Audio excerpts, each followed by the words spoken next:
একে জেলখানায় দাও, কিন্তু এর পানি দেবে না, খাদ্য দেবে না, দেখিও খ্রিস্টান হয় কিনা। ব্যাস 2-3 দিন যখন এমনি আল্লাহ রসুল তো খাদ্য পায়নি 7 দিন পর্যন্ত, কিন্তু পানি পেয়েছিলেন। এখানে পানি এবং খাদ্য সব নিষেধ করা হয়েছে।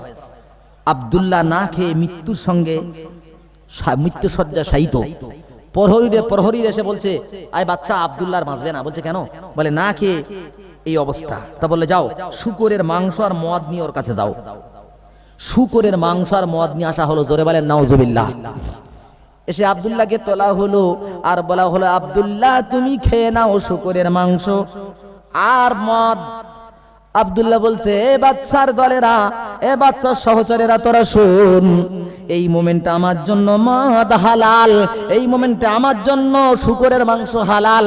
কারণ আল্লাহ বলেছেন, ফামানি দিতুরা গায়রা বাগু ওয়ালা আদিন ফালা ইসমা আলাই। যদি তুমি কিচ্ছু খুঁজে না পাও, বিদ্রোহী না হয়ে, সীমালঙ্ঘনকারী না হয়ে, তাহলে তুমি অতটুকু হারাম মাল খেতে পারো যতটুকু খেলে তোমার জীবনটা বাঁচবে। তাহলে এখানে একটা মশলা শেখা গেল। আপনি এমন এলাকায় চলে গেছেন, হালাল খাদ্য পাচ্ছেন না, জীবন যায়, ওই মোমেন্টে তুমি হারাম মাল অতটা খেতে পারবে যতটুকু খেলে জীবনটা বাঁচবে। তার মানে পুরো গলা পর্যন্ত খাওয়া যাবে না।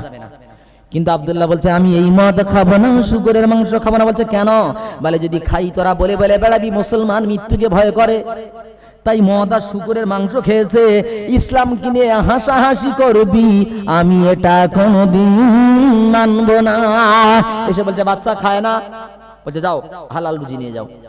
হালাল রুজি নিয়ে গেছে, আব্দুল্লাহ খেলো। এখানে একটা মারাত্মক কথা বলে যাই, ধরে রাখবেন আওয়াজটা। মৃত্যু কবুল তো শুকরের মাংস হালালের জন্য হওয়ার পরও খেলো না, যাতে ইসলামে দাগ না আসে। আমাদের কি হচ্ছে, বিয়ে করেছি ক্যানিংয়ের মেয়ে, এখন ভারতবর্ষে তো তালাক দিলেও হবে না, এটা জানেন তো আপনারা? তালাক দিলেও হবে না, খরপোশ দিতে হবে। আমার বাড়ি গিয়ে বলছে স্বামী সিনেমা দেখাতে হবে। সর্বনাশ, আমি হচ্ছে হুজুর আর তুই বলিস কি সিনেমা দেখাতে হবে? বলে না দেখালে তোমার ভাত খাবো না। আমি চললুম, আমি বাইবার বাড়ি বসে থাকবো, তুমি আমার খরপোশ দাও। মহাজালায় পড়লো, তা চল। বলে বিবি শর্ত তো একটা আছে। বলে কি? বলে তোমার তো রং দিতে হবে পায়ে। কেন? বলে রং না দিয়ে গেলে তখন মানুষের একটা ফ্যাশন ছিল, রং, মেয়েরা ঘুরতার রং দিত না পায়, ভাই আসতো সব রং পায়, তখন ফ্যাশনটা নেই। বলছে রং না দিলে তো লোকে আবাদে ভূত বলে ঠাট্টা করবে। রং এনে দিয়েছে, বিবির পায়ে রং লাগিয়েছে, রাস্তা দিয়ে যাচ্ছে। রাস্তার মাঝখানে গিয়ে দেখে একটা রাস্তা ভাঙা পড়েছে, অন্তত 10 মিনিট এক বুক করে পানি হেঁটে যেতে হবে। রং আর থাকবে পায়? হ্যাঁ না বল, রং থাকবে। আমি আমার বিবির পা দুটো ঘাড়ে করে নিলাম আর মাথাটা মাটির দিকে দিলাম। 10 মিনিটের রাস্তা হেঁটে ওপারে বিবিকে রেখে পা ধুইতে গেলাম। একজন বুড়ি এসে দেখে আর আঁতকে আঁতকে ওঠে আর বলে, বাবা এটা তোমার কে? ওটা আমার বিবি, ওটা আমার স্ত্রী, ওটা আমার ওয়াইফ, ওটা আমার অম্মান। বলে বাবা তোমার বিবি তো প্রাণে আর বেঁচে নাই। আমি বললাম বুড়িমা ওই কথা বলবেন না। বলছে কেন? বিবি মরে যায় যাক, বউ মরে যায় যাক, বউয়ের পায়ের রং যেন না মুছে যায়। এই বুড়িমা, রং যদি মুছে যায় লোকে আবাদে ভূত বলে ঠাট্টা করবে, সুতরাং বউ মরে মরুক, রং যেন না উঠে যায়। আজ মুসলমানের জাত চলে যায় যাক, ইসলাম মিটে যায় যাক। বিবিকে সেক্সি কাটা, ম্যাক্সি হাতা, হাফা তাপের অর্ধেক ফাটা, তাইতে আবার দড়িতে বাঁধা। এই মাল পরিয়ে বিবিকে নিয়ে মেলায় যেতে হবে, মেয়েকে শ্রীদেবী সাজে রাস্তায় পাঠাতে হবে, তাতে ইসলাম থাকা যাক, ওর কোনো দরদ নাই। বুঝে আসলো? তেরে নাম কেটে রেখেছে যারা, ওদের কি বলা যেতে পারে? ওরা মুসলমান? বিশ্বাস করুন, খাতার খানে লিখতে পারে ওরা মুসলমান না। কারণ 3টি গোনা যারা করে, শুনে রেখে দেন, একটা গোনা ভুলবশত করেছে, করার পরে তওবা করেছে, মাপ। আর একটা গোনা করে তো অহংকার করে করে, কি একজিরা তেরে নাম কাটিস না, নবীর নিষেধ। ও পিছনে কি বলে, হুজুরি কথা রাখতো। এই যে অহংকার করে চুলটা কাটলো, রসুল বলছে ও আর হেদায়েতের উপরে নাই, হেদায়েত থেকে শেষ। 3 নাম্বার, ওই গোনাটাকে হালাল মনে করে করে, যে মদ খাওয়া তো হালাল না, তো আল্লাহ দেশে কেন? সুদের ব্যবসা এত হালাল, তো আল্লাহ দেশে কেন? নাউজুবিল্লাহ। এই যে হালাল মনে করে গোনা করা, ওই ঈমান থেকে খারিজ। বুঝে আসলো ভাইজান? তো কি বলছিলাম, আব্দুল্লাহ জেলের মধ্যে দিল। ভালো ভাত দিয়েছে, তরকারি দিয়েছে, খেয়ে সুস্থ হয়েছে, একটা সুন্দর কামরায় দিয়েছে, দিয়ে এলাকার সব থেকে একটা সুন্দরী মহিলা ওর কামরায় দিয়েছে, একদম সুন্দর সুশ্রী মহিলা উলঙ্গ অবস্থায় ওর মধ্যে দিয়েছে। 3 দিন পরে মেয়েটা বেরোলো, বেরেসে বলছে, এই বাচ্চা কার কাছে দিয়েছো? বলে কেন? বলে আহুয়া বাশার আও হাজার, ও মানুষ না পাথর? বলে কেন? বলে লা ইয়াদরি আন্নি আনা উসা আও যাকার।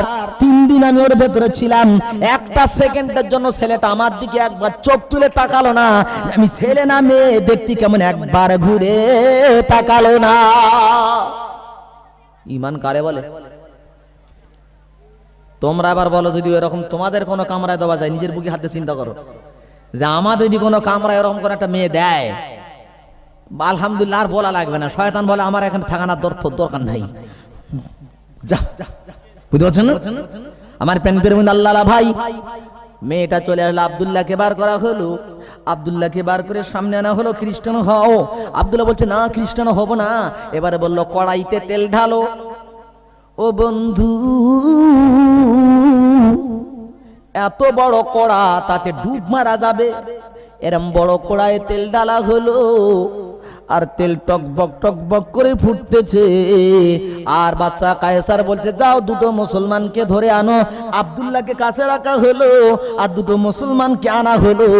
একটা মুসলমানকে তেলের মধ্যে ছেড়ে দিল, সঙ্গে সঙ্গে গোস্ত সব খসে গিয়ে হাড় ফ্রাই হয়ে ভেসে উঠেছে উপরে। আহ, ঈমান। দ্বিতীয় ব্যক্তিকে দেওয়া হলো, দ্বিতীয় ব্যক্তির হাড় ওইভাবে ফ্রাই হয়ে উপরে চলে গেল। এবার বলছে আব্দুল্লাহ তুমি রেডি হও। বলছে আমি রেডি। আব্দুল্লাহকে আনা হচ্ছে, ফাজালা আব্দুল্লাহ ইয়াবকি। এবার আব্দুল্লাহ কান্না শুরু করে। তখন যারা লোক ছিল সাইডে, বাচ্চা বলছে তাহলে খ্রিস্টান হবে, কাঁদতেছে মানে।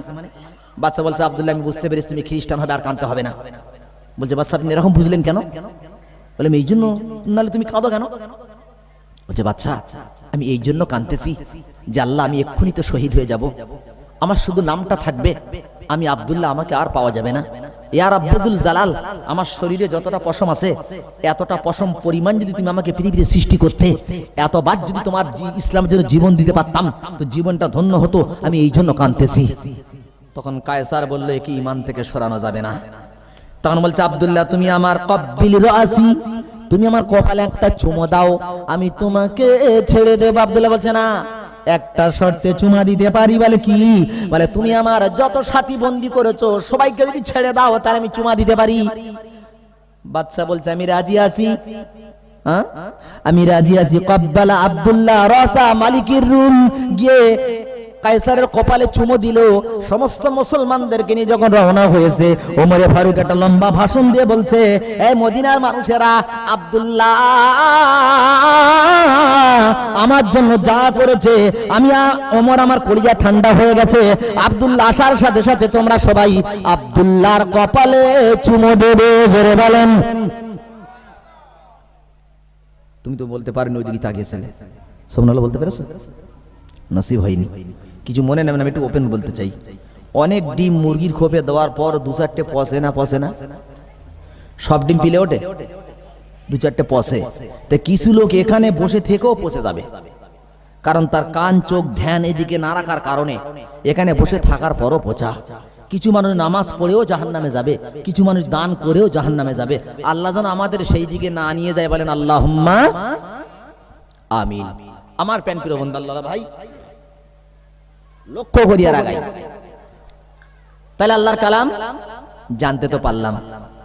এবারে তুমি বলো, যদি এলাকাতে এই ধরনের বিস্ফোরণ চলে তাহলে কি শুধু ওরা মরবে না আমরা ওর সঙ্গে মরবো? খুব সুন্দর করে বয়ানটা শুনবেন, শুনে আল্লাহর থেকে। তার আগে আমি আপনাদের যুক্তি বলেলেই তাহলে শুনতে ভালো লাগবে। এলাকায় সলিমদ্দির বাড়ি একটা গরু মরেছে, গরুটা ফেলা হয়নি, পচে গন্ধ বেরোচ্ছে, গন্ধ শুধু সলিমদ্দি পাবে টোটাল। তাহলে যারা সুদ খাচ্ছে, ঘুষ খাচ্ছে, বেনামাজি, যারা জেনা ব্যভিচার করছে, ওদেরকে তোমরা পায়ে ধরো, তোমরা বাঁচার জন্য নিলে ওদের সঙ্গে তোমরা যাবে, তার প্রমাণটা নেন। সালে আলাইহিস সালাম নাম শুনেছেন? সালে নবী, সালেহ আলাইহিস সালাম এসে জাতির কাছে বলছে, আমার মতো ওয়াজ করতে স্যার, বলছে ইয়া কওমি ইবুদুল্লাহ মা লাকুম মিন ইলাহিন গায়র। আমার জাত, তোমরা ফিরে এসো, আল্লাহকে মেনে নাও, ওদের পুজো করো না। ওরা বলছে বাপ দাদার ধর্ম ছাড়া যাবে না, আমার বাপ দাদারা 5টা খোদা মানে। জোরে বলেন নাউজুবিল্লাহ। মানে বাপ দাদারা 5টা খোদা মানে, আমরা এক আল্লাহ মানবো না। নবী বলে একটা আল্লাহ, ওরা বলে 5টা আল্লাহ। ওদের নামটা আল্লাহ কোরআনে দিয়ে দিয়েছে, 5টা খোদা যেটা বলেছে কোরআনে এসেছে। আল্লাহ বলছে ওয়াদ্দাউ ওয়ালা সুআউ ওয়া ইয়াগুস ওয়া ইয়াউক নাসরা। হাদিসে বলা হলো ওয়াদ্দুন সুআউন ইয়াগুস ইয়াউক নাসরুন, এই 5টা ওদের খোদা। তার মানে এই 5 জন ছিল একটা 5টা আল্লাহর ওলি। এর ঘটনা খুব দুর্দান্ত। 5 জন ওলি ছিল। এই ঘটনা বলতে গেলে শুধু এই ঘটনাটা আসতে ঘন্টা খানিক যাবে, কিন্তু আমি পিছনে যাচ্ছি না, ঠিক জায়গাতে তুলে ধরেছি। 5টা খোদা। তখন ওরা বলছে ঠিক আছে, আমাদের আল্লাহ সত্য কি তোমার আল্লাহ সত্য, পরীক্ষা হোক। বলছে কি হবে? বলো ওই মেলা হচ্ছে, মেলায় যাই, চলো মেলায় গিয়ে আমরা আমাদের 5টা খোদার ডাকবো। যদি আমাদের 5টা খোদা ডাকের সাড়া না দেয়, তখন তুমি তোমার আল্লাহরে ডাকবে, আর তোমার আল্লাহ যদি সাড়া দেয় আমরা তোমার দলে চলে যাব। নবী বলছে চ্যালেঞ্জ অ্যাকসেপ্ট করলাম, চলো। মেলায় গেছে, গিয়ে নবী বলছিল তোদের আল্লাহ ডাক, তোদের খোদার ডাক। ওরা তখন ডাকছে ও ওয়াদ্দুন সুআউন ইয়াগুস ইয়াউক নাসরুন। বারবার ডাকছে, বারবার ডাকছে, মাগার ডাকের কোনো সাড়া নাই।